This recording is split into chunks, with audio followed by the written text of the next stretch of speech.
ആത്മഹത്യ ചെയ്യാൻ ശ്രമിച്ച പെൺകുട്ടിയുടെ 3 പേജ് വരുന്ന എഴുതിത്തീരാത്ത ആത്മഹത്യാക്കുറിപ്പ് പോലീസിന് ലഭിച്ചിട്ടുണ്ട്. ഇതിൽ ഇതുവരെ പുറത്തുവന്ന പേരുകൾക്ക് പുറമെ വേറെയും പേരുകളുണ്ട്.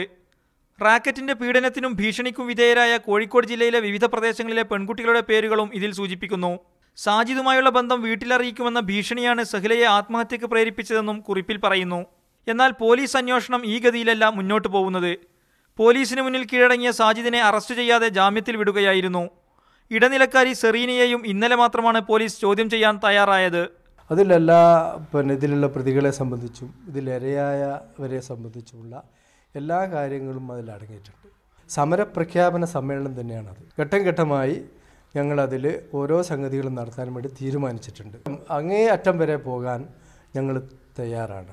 ഇത് നാട്ടിൽ നടന്ന ഏറ്റവും വലിയ ദാരുണമായ സംഭവം. സെറീനയ്ക്കും കേസിലെ കുറ്റാരോപിതർക്കും സംസ്ഥാനത്തെ ഉന്നത രാഷ്ട്രീയ നേതാക്കളുമായി ബന്ധമുണ്ടെന്ന വിവരം പോലീസിന് ലഭിച്ചിട്ടുണ്ട്. കോഴിക്കോട് പ്രതികൾ ഉപയോഗിച്ചിരുന്ന ലോഡ്ജ് മുറി കോഴിക്കോട്ടെ പ്രമുഖ രാഷ്ട്രീയ നേതാക്കളുടെ സ്ഥിരം കേന്ദ്രമാണെന്നും അറിയുന്നു. അതിനിടെ ഭരണകക്ഷിയിലെ പ്രമുഖ പാർട്ടി കേസ് അട്ടിമറിക്കാൻ ശ്രമിക്കുന്നെന്നാരോപിച്ച് LDF, INL, SDPI, welfare party പ്രതിനിധികൾ ആക്ഷൻ കമ്മിറ്റിക്ക് പകരം നിയമസഹായ സമിതി രൂപീകരിച്ചു. ക്യാമറ പേഴ്സൺ അനൂപ് CP-ക്കൊപ്പം നജാത്തുള്ള, മീഡിയ 1, കോഴിക്കോട്.